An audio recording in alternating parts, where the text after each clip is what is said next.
Simon says, well, Cody Simon doesn't say a lot. Instead, Zach Boren will talk about Cody Simon today on BuckIQ.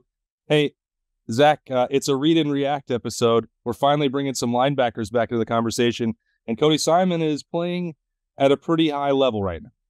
He is playing absolutely phenomenal. I don't think people going into this year thought we'd be having this conversation about Cody Simon, especially with how well Steele Chambers and Tommy Eichenberg has been playing. And then I know everyone's been so excited to see what CJ Hicks can do on the field. Well, Cody Simon has stepped up. He's been in the program for a long time, and he is playing some of the best run defense we've seen from a linebacker in a long time. And especially this week going against Penn State, I think you're going to see a lot of them. I think he's going to bring a different dynamic to this defense, and someone that's able to, he's a little bit of a thicker dude, so he's able to play inside the tackles and take on some of those blockers. It felt like to me at times, and maybe this was not the way Ohio State approached it, Zach, but it felt like, okay, you're at Purdue, Penn State is next week. This is like the final audition evaluation, because Steele Chambers had a rough couple of weeks. That's by his own admission that he wasn't playing with the eye discipline he needed. He was missing some plays, like not saying anything that Steele Chambers hasn't admitted himself. But then you had pretty early on, drive number 2, Cody Simon goes in, he's making some plays, and he wound up playing 13 more snaps in that game than Steele Chambers. And I felt like it had to be because Jim Knowles is looking and deciding, who can I count on most against Penn State's rushing attack next week? Yeah, and it's also, it kind of goes back to when I played. And I played next to Ryan Shazier, who, from Buckeye Nation standpoint, in my opinion, is probably the best linebacker in Ohio State history. What he was able to do athletically, the sideline speed, playing in coverage, defending the run, things like that. But one thing him and I were great at, and why I think we were so successful, is because look at me. I'm an in-between the tackles dude, right? Put me in a phone booth. I'll take on any lead blocker and let me go stuff the run, and then, Ryan, you play over top. Well, I think Cody Simon is that guy to Tommy Eichenberg. Tommy and Steele aren't small dudes, but they're in-space linebackers. Like, that's why I think they project so well at the next level in the NFL, because of having to play in space and doing so many of those things. Well, in college football, there's times where you have to play inside the box and come downhill and stop the run. And not that I think those two play bad together, but when you don't have that big thumper inside who's able to go and take on blocks and take on lead blockers, and the linebackers are able to play off of one another, it's tough, right? And I think you've seen some of that this year when Tommy and Steele are in the game with there just seems like there's some air, right? They call it air as in not attacking the line of scrimmage and getting downhill. So when Simon's in the game, you saw it last week, he comes downhill and stuffs the holes and stuffs the run. Well, guess what? Then you've got Tommy Eichenberg who's able to play over top of that and clean everything up and play in more space. And that's what I think it might be the secret sauce to this defense right now. How much is that going to play into Saturday at noon, Zach? I mean, a lot of times when we look back, and we will at the film here for Cody Simon, it's like, oh, well, we're just going to analyze that game before we move on. But it has to be viewed through the prism of, this is one of the biggest games of the season, and Penn State wants first and foremost to be able to run the ball. For sure. And that's where Penn State butters their bread, right? I mean, Drew Aller isn't going to sit back here and try and pick you apart. You look at his stats, especially on the road. Not a dynamic quarterback from the standpoint of them wanting to sit back there and throw the ball, 35 to 45 times, which we've seen Ohio State do. They want to establish a run. They've got a two-headed monster at the running back position with, two great guys.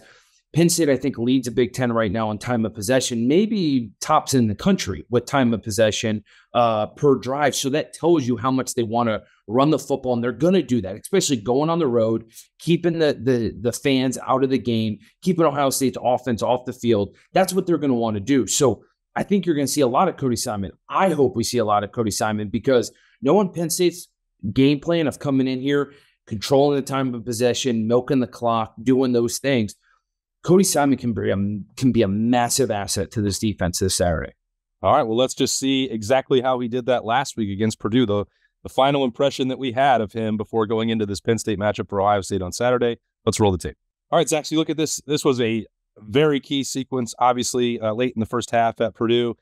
Cody Simon finished this game as the leading tackler for Ohio State, tied with Tommy Eichenberg. They both had 8. Cody Simon had a tackle for loss. Well, he could have had 2. And the flag negates that here, but it doesn't negate the effort. He most definitely could have. He was leading tackler, and this one didn't even count, so he could have added to that total for Saturday. But here's what I love about this. If you run this back, right, you've got Hudson Card, who's quarterback, number 1, and you're looking at this 2nd and goal, right? 22 seconds left. Let's be smart here. Let's be football players. Hudson Card runs out for motion, right? Tommy and Cade, Tommy and Cody start talking here. I know, my God, third try's the best. Here's what I love about this, though. It's Wildcat. Pause that right here. Who's got the ball right now? It's the running back, right? You don't expect to throw off of this.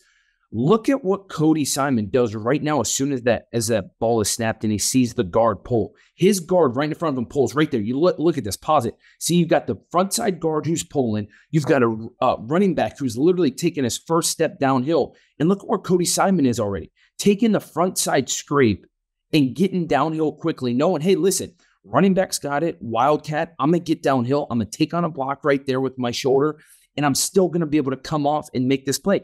Instead, the running back's got nowhere to go right there, right? He comes in, fills the gap, plays downhill, forces this ball to bounce, and still has the speed to get there and make a tackle. I mean, the recognition, especially not playing all that much now, coming into this game, getting some meaningful snaps, but the recognition of saying, hey, listen, Tommy, Wildcat, run, let's go, get downhill quickly. Look at this. He's making the play, 2-3 yards behind the line of scrimmage. Yeah, and when we talked a couple of years ago about Cody Simon and the defense as a whole, not to drill down too specifically on him, but that team a couple of years ago missed a lot of tackles, and that's not really happening that much, at least for Cody Simon right now. Now, of course, Ohio State and Jim Knowles can knock on wood, but he's been playing really fundamentally sound, it seems like to me. Correct. And here's what I love about this as well. This is a man defense, right? So you see Tommy blitzing, Cody saying, hey, listen, I got the running back. It's kind of you, me on the back right here. You see Josh Proctor taking the tight end, going back across. So that's why you see Josh Proctor going there, right? You see everyone else manned up.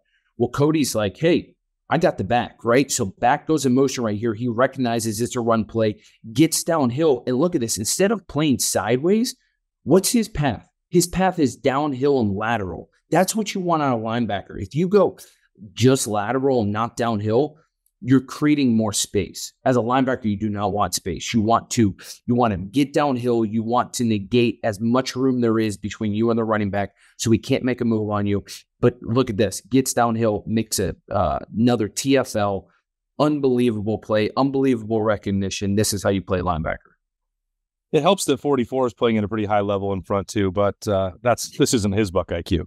No, very much so. Very much so. This is something where you look at 90 right there, that cannot work this week. You look at, not to point out, any negatives, but 90 getting, back 3 yards off the line of scrimmage, that cannot happen. But yes, guys getting downhill, 44 playing unbelievably, 51, 91, all playing great. This is a huge week for them. But Cody Simon getting downhill, making this play, great play.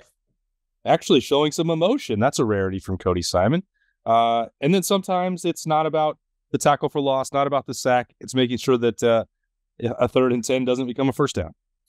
This is probably my favorite play of the ones we're breaking down. You ask why. It's not the most flashy. It's not a tackle for loss. The last 2 plays, he was able to recognize and get downhill, right? He took great scrape lanes. He negated the space between him and the running back. Cody Simon can do that, though. That's like saying, hey, Zach, go play in a phone booth and get downhill. I can do that all day. Here's what I love is that Cody Simon's kind of big negative that people always say is he doesn't play well in space. Well, what's this right here? He drops back, looking past, sees the draw, and what's he able to do right here? He makes a play in space, right? This is what you rep all the time as linebacker. In between the hashes, right? From hash to sideline, guess what? I need to stay on his inside hip, push him to the outside, have a good pursuit angle, and make the tackle. And that's what he's able to do in space. So if Cody Simon's able to make these plays where it's not in between the tackles, you're getting out on the edge, you're having to make a tackle in space. Like I've said again, This is huge for him, and this is a huge confidence builder. And when the coaches see this, now guess what? The plays that Steele Chambers has been so used to making out and about that they've counted on him on, now Cody Simon can do that and come downhill in between the tackles. I think that's why you're seeing him playing so much.